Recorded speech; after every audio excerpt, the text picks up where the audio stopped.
Anderson in Woodinville at Northwest Trophy.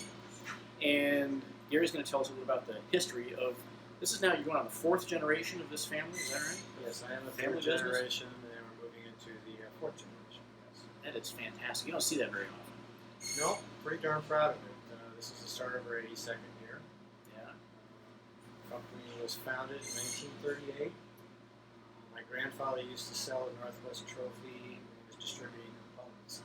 Oh, really? In the LA area, Gardena for that matter. He had an opportunity to buy Northwest Trophy, and they bought that in '53. So the family moved up here to the Seattle area. It was very heavy into bowling. He expanded the office down to Portland. There was an office down there. That caused a big change in the company. My grandfather died in a car accident between here and Portland. That put my dad and his twin brother in the company at the age of 23, I believe. And they had really no idea anything about the company. I was, kept it all, kept it all in his head. Oh, man. So there were some hard times, but they made it work. The Portland shop was shut down. They kept moving forward from that. Bowling, as always, everybody knows, has made its changes. The company has made its changes. Yeah. It's made with different, actually, equipment. Right. Engraving, how it's done, how the trophies look, to the acrylic glass that exists for that. So it's been an evolving deal. I came into the company. I had really no other choice working on the busy Saturdays and cleaning toilets, drilling marble, filling tin cans, doing some engraving. Yeah. So ended up coming into it part-time out of high school and worked through high school. Was working, going to some college, and here during the day. So I am coming out full-time. Yeah. The field I was going into, architecture wasn't the best thing in the Bad timing? mid 80s, late 80s, or especially 70s. Yeah.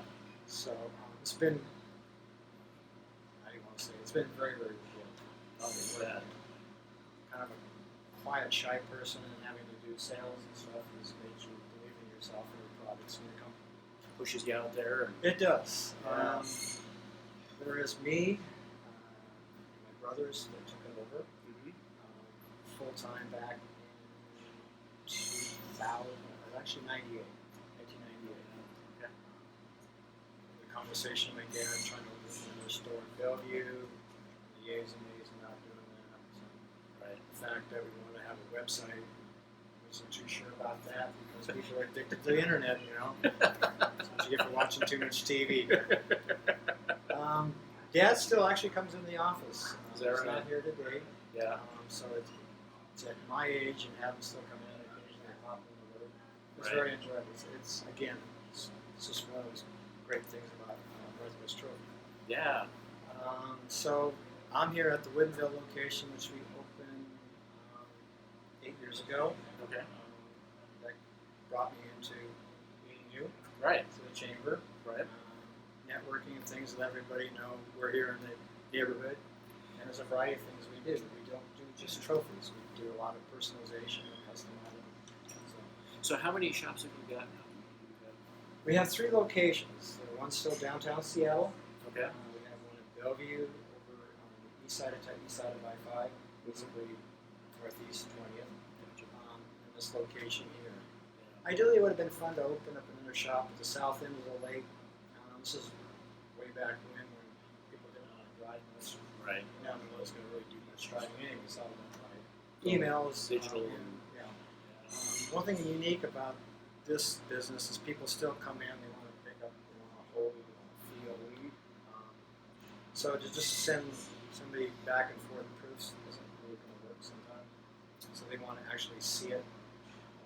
They'll send you the product, but they'll come in to take a look at it. So. Well, you do some really interesting projects. I mean, you were showing me some interesting things back in the back. You get bottles that you're engraving on. Yes. I'll show you later, but there's a dragon that he's working on back there that'll be coming through for some crazy project. I'm not sure what they're going to use them for, but it's that conversation hasn't come up yet. They just dropped everything. Said, "Can you do it? Can you do it? Yeah, bring it on by." We'll figure it out. So we got a little bit of time on it. Right. But yeah, we have our stock components, but everything we do is almost like a custom product.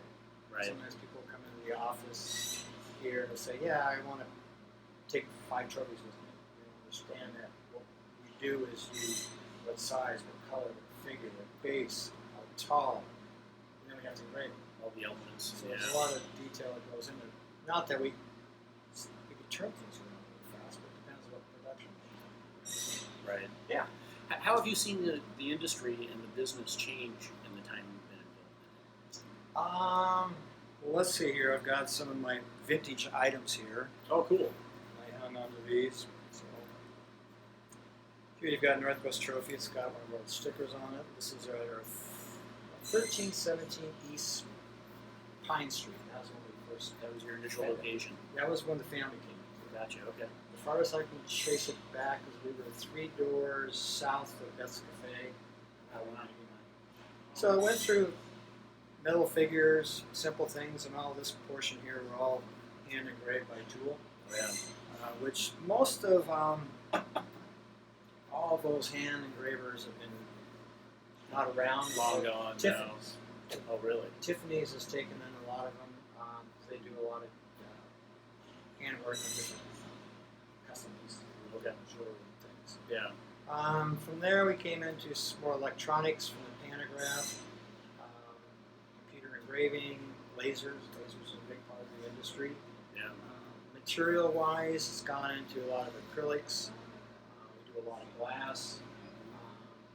And these components come in, we custom etch them and engrave them, assemble them. Yeah. Right now, color's big. UV printing. So we can put color on pretty much most of the products as long as it's a nice flat surface or made with a slight curvature to it. We do a lot of things in-house, so our turnaround time is very quick, as well as we can control Right. the quality of it. Again, it revolves around a lot of color. It's interesting. I mean, as I'm looking through the showroom, and we're here again in the Woodinville showroom, I'm not seeing many surfaces that you can't figure out a way to imprint on. Yeah, Is that fairly accurate? That is pretty true. A customer brought one in yesterday, a decanter for a retirement, but she wanted the upper portion up here done, which we can't. Is that a way to access it? Yeah, it's not. I mean, we can, but it's going to take a couple weeks to cut a stencil for it. Okay. Other than cutting the stencil we have here, they needed it for an event for retirement Tuesday. Oh, timing is everything. It can be. I mean, we could do it. It just wasn't the right piece, and so she's off looking for another one. There's matching glasses there. Gotcha. Okay.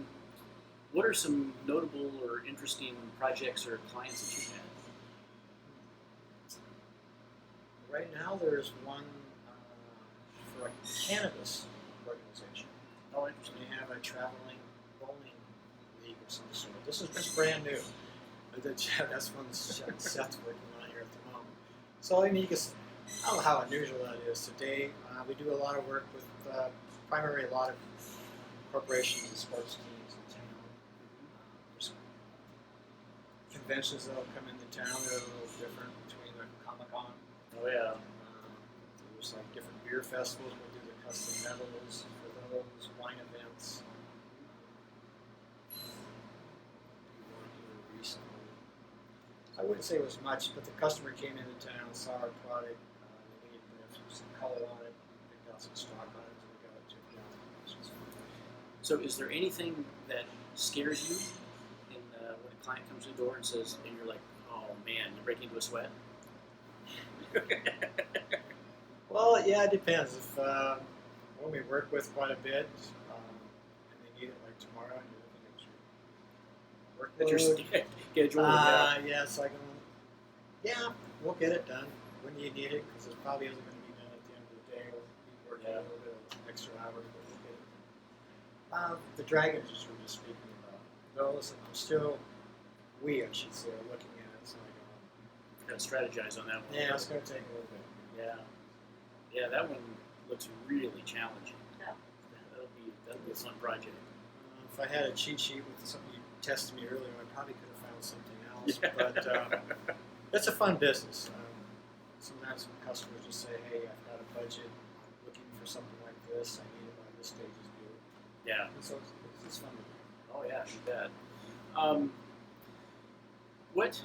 What would you say is your kind of your bread and butter? Who are the folks that you're typically coming to you with kind of regular projects or events or things that you're always looking at as you're happy to see them come through the door? You're just kind of I like seeing repeat customers. That's really classy. Even ones you haven't seen in a while, but they've come in for years for different items. Yeah.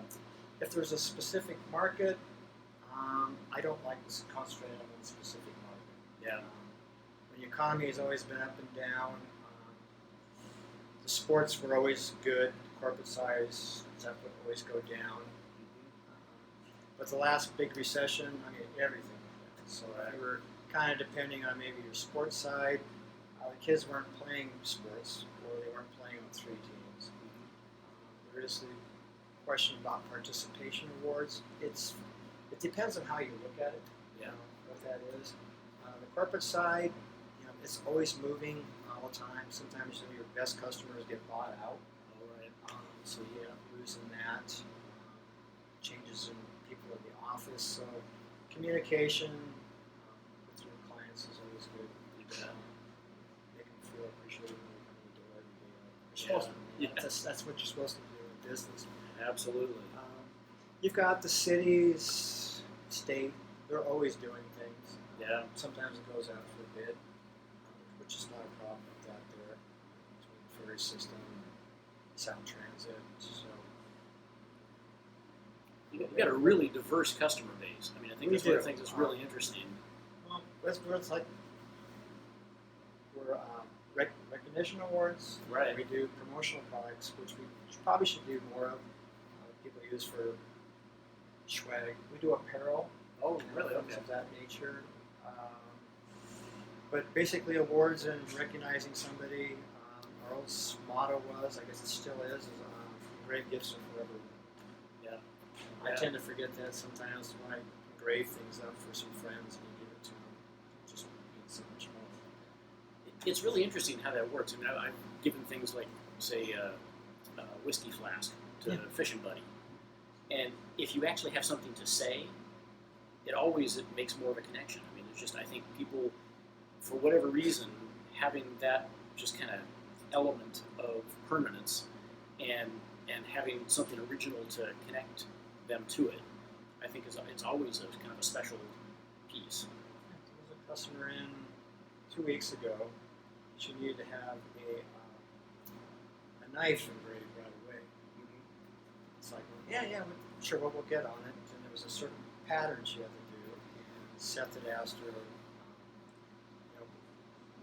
what was the meaning of this here? Right. Well, she was giving it to her son. It was his dad's knife. Oh, yeah. So you get some really cool things like that. Come to us, so you get a connection there. Absolutely. Yeah, kind of cool. You get to do some really interesting things. It's a really personal business, too. It can be. Yeah. Especially too when you see some things like there's something over here we did a long time ago for the kingdom. To do with that. Oh, yeah. So when construction company come up, they wanted to give all the dignitaries something for it. So Yeah. they brought up a plastic bucket of concrete in one section. And of course, we had to sit there with a hammer and bust all these things. So we got these little pieces. And they were embedded and sent them off to them. I happened to be headed out of town overseas for a vacation that time. When I got to one of my spots at a hotel before I went to my next one, the BBC had the kingdom blowing up on TV, so I did get to see Oh, it. wow. Yeah. So you actually get kind of connections to historical things. I hadn't really thought of that, but you actually are commemorating a lot of the things that happened historically. So you got a connection there, too. Yeah. There's a few things here. It's a fun business. Yeah, no, that's fantastic. Well, I'm going to have you actually do a little bit of a walking tour and then kind of stick with us because we're going to show some pieces of things that they're working on currently. And so we'll sprinkle those through the video here and share that with the audience out there as well. So you can kind of get a better sense of what it is that Northwest Trophy is capable of, and they do some really, really fun, interesting projects. So, well, thank you so much, Gary. I really appreciate it. Thank you. Yeah, Appreciate it. absolutely.